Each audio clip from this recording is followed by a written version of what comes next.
ছাত্রছাত্রীরা আজকে এই কারক বিভক্তি যে তোমাদের ভয় থেকে যাচ্ছে কারক বিভক্তি সম্পর্কে বাংলা এবং সংস্কৃত বিষয়ে, তাদের তোমাদের আরেকটি ক্লাস নিয়ে আমি হাজির হয়েছি। এই ছোট্ট ইউটিউব চ্যানেলের মাধ্যমে তোমরা প্রত্যেকেই চ্যানেলটি দেখবে এবং সেখান থেকে কারকটি দেখে উপকৃত হও। দেখো, একটু উদাহরণ দিয়ে আমি বোঝানোর চেষ্টা করছি। ছাত্রটি বিদ্যালয়ে দরিদ্রদের জন্য নিজের হাতে করে দান করেছিল। আচ্ছা, এখানে দেখো কে দান করেছিল, কে বা কাকে দিয়ে প্রশ্ন করলে কর্তৃকারক হয়। কে বা কাকে দিয়ে প্রশ্ন করলে কর্তৃকারক। কি দান করেছিল? নিজের হাতে করে অর্থ দান করেছিল। তাহলে কি বা কাকে দিয়ে প্রশ্ন করলে কর্ম হয়, কর্মকারক। আচ্ছা, তাদের জন্য দান করেছিল, কিসের দ্বারা করেছিল, এগুলো কিন্তু মনে রাখতে হবে। কিসের দ্বারা করেছিল? হাতে করে। তাহলে হাতে করে হলে হাতে দ্বারা যাচ্ছে, দ্বারা দেওয়া হলে কিন্তু কর্মকারক হয়। আচ্ছা, দরিদ্রদের জন্য হলে নিমিত্তকারক হয় বাংলা। আচ্ছা, এরপর দেখো কোথা থেকে করেছিল? হাতে করে দান করেছিল পকেট থেকে। পকেটের টাকাটা ছিল, তাহলে পকেট থেকে অপাদান। তাহলে কি দাঁড়ালো? সেন্টেন্সটা আমি আগে পুরোটা লিখে নিয়ে জন্য বোঝানো যাবে। ছাত্রটি বিদ্যালয়ে দরিদ্রদের জন্য নিজের হাতে করে পকেট থেকে অর্থ দান করেছিল। কোনটার পকেট থেকে কিছু টাকা দিয়েছিল। নিঃশর্ত দান বোঝালে সেটা নিঃশর্ত মানে যার শর্ত থাকবে না, এরকম দান বোঝালে সেখানে কি হয়? সম্পাদন কারক হয়। আর থেকে দেখো, এখানে দেখো পকেট থেকে যখন হয়ে গেল, এই থেকে বোঝালে থেকে যদি বোঝায় কোন কিছু থেকে চ্যুত বিচ্যুত পতিত হয়ে ভয় অপাদান কারক হয়। এখন আমি এইগুলো তোমরা অনেক ক্লাস দিয়েছি এর আগে, তোমরা জেনেছো। এই ক্লাসটা তোমাদের অনেক আগে দিয়েছি, কিন্তু তোমাদের যে ক্লাসটা গুরুত্বপূর্ণ ক্লাস আমি নিয়ে এসেছি বাংলার ক্ষেত্রে, আমি অনেক পরীক্ষা নিচ্ছি, ছাত্রছাত্রীরা তারা ভুল করছে যে কখন করণ কারক হবে। স্যার কিছু সেন্টেন্স দিয়েছি, দেখো এখানে মেয়েরা পুতুল খেলে, ছেলেরা ক্রিকেট খেলে, ছেলেরা ফুটবল খেলে।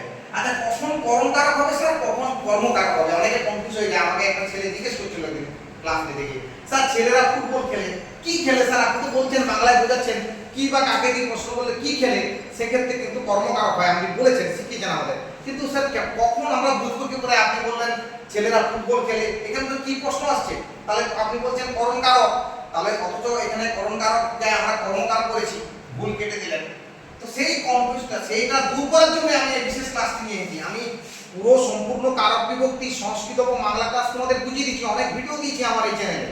আজকের ক্লাসটা খুব গুরুত্বপূর্ণ ক্লাসটি কিসের জন্য? করণ কারক এবং কর্মকারক। এই করণ কারক আর এই কর্মকারক, এই দুটোকে আলাদা করে কিভাবে মনে রাখা যায়, কিভাবে আমরা ভুল হবে না পরীক্ষা, সেই জন্য এই ক্লাসটা। সে মেয়েরা ফুটবল খেলে, দেখো পুতুল খেলে, মেয়েরা পুতুল খেলে।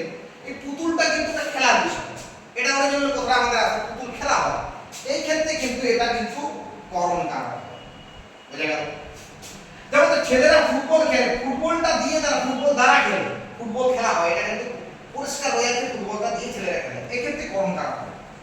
কিন্তু এই ধরনের যদি হয় ছেলেরা বা মেয়েরা ক্রিকেট খেলে, ক্রিকেট বলতে ক্রিকেট বল ব্যাট দুটো নিয়ে খেলা হয়, এটা খেলাটা সম্পূর্ণ বোঝা যাচ্ছে না। ছেলেরা বা মেয়েরা ক্রিকেট খেলে, ক্রিকেটের ক্ষেত্রে কি হয়? বল এবং ব্যাট দুটো দ্বারা খেলা হয়, তাহলে এটা সম্পূর্ণ পরিস্ফুট হচ্ছে না। যদি এরকম সম্পূর্ণ পরিস্ফুট না হয় অতটি, তাহলে সেখানে কিন্তু করণ কারক হবে না। কি খেলে, সেখানে কর্মকারক। এরকম যদি ভাবে তোমরা বিষয়টা মনে রাখতে পারো, তাহলে কর্মকারক এবং করণ কারক ক্ষেত্রে তোমাদের কোনোদিন ভুল হবে না। আমাদের কারক কিন্তু ছটি, এই ছটি কারক ছাড়াও কারক রয়েছে বাংলায়। সংস্কৃতে তোমাদের তো বলেই দিয়েছি, আগে তোমাদের ক্লাসে ভিডিও দিয়েছি।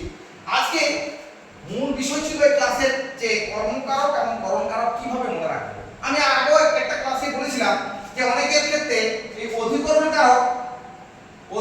কারক আর অপাদান কারক, এই দুটো জিনিসকে কিন্তু আমি একটা ছোট ক্লু দিয়ে বুঝিয়েছিলাম, তোমাদের একটা ক্লাস করেছিলাম, ভিডিওর মাধ্যমে দিয়েছিল।